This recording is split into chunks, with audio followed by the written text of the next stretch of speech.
அண்ணன் புரட்சி கலைஞர் விஜயகாந்த் அவர்கள் இன்று நம்மோடு இல்லை. நம்மையெல்லாம் விட்டுவிட்டு மீளா தூவிலே ஆழ்த்திவிட்டு சென்று விட்டார். அது அவருடைய ரசிகர்கள், தமிழ்நாட்டு மக்கள் அப்படின்னு இழப்பில்லை, ஒட்டுமொத்த தமிழ் இனத்திற்கு அது ஒரு மிகப்பெரிய இழப்பாக தான் நாங்கள்லாம் பார்க்கணும். ஏன்னா அவர் உதவி செய்யணுங்கும் போது அங்கே ஜாதி, மதம், இனம், மொழி, ஏழை, பணக்காரன் யாரையுமே பார்க்க மாட்டார். ஒரு சாதாரண ஒரு ஃபைட் மாஸ்டர் ஒரு ஃபைட்டில் அவர் சின்ன அடிபட்டா கூட ஏதோ தன்னுடைய தம்பிக்கு அடிபட்ட மாதிரி பதறிக்கிட்டு தூக்கடா என்னடா ஏதராச்சுன்னு சொல்லி அப்படியே பதறிக்கிட்டு செய்வார். அந்த பதற்றம் தயாரிப்பாளருக்கு இருக்கும். இப்போ அந்த ப்ரொடியூசர் 3 நாளில் முடிக்க சொல்லியிருக்காரு, முடிக்கணும்ப்பான்னு சொல்லி அது சாதாரண நாள்லேருந்து பெரியார் வரைக்கும் அந்த ஒரு தன்னுடைய முழு பங்கை செலுத்தி திரைத்துறைக்கு மட்டும்தான் இல்லை.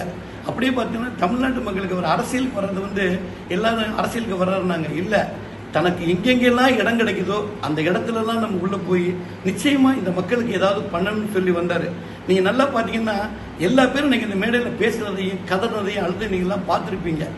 அப்போ எல்லாரும் அவர் ஒரு மனிதனாக இருந்து செஞ்சார், மனிதனாக இருந்து செஞ்சாருன்னு தான் பார்க்குறாங்க.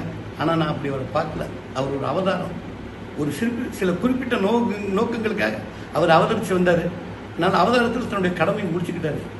அப்போ அந்த இடைப்பட்ட காலத்தில் அவருக்கு எவ்வளவோ பேருக்கு நல்லது பண்ணியிருக்காருங்கிறத இன்னைக்கு வந்திருக்க அந்த உறவுகள், நண்பர்கள் எல்லாருமே சாட்சி. இப்போ அவர் இல்லைன்னு நம்ம நினைக்க வேண்டாம். ஏன்னா அவர் இருக்கிறத எப்போவுமே மகிழ்ச்சிகரமாக வச்சுக்கிடுவார். இப்போ நீங்கள் ரமண மகரிஷி இடத்துக்கு போனீங்கன்னா இப்போ அவர் இல்லை, ஆனால் அந்த இடத்துல நமக்கு ஒரு பெரிய எனர்ஜி வரும். அதுபோல் புரட்சி கலைஞர் பார்த்தாலோ பேசினாலோ அவர் பேச்சை கேட்டாலோ ஒரு விதமான எனர்ஜி வரும்.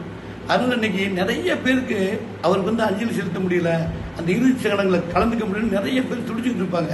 அவங்களுக்கெல்லாம் முத்தாய்ப்பாக உலகத்தில் இருக்க அத்தனை தமிழர்களுக்கும் அவரை நேசிக்கிற அத்தனை உள்ளங்களுக்கு சொல்லிக்கிறேன்.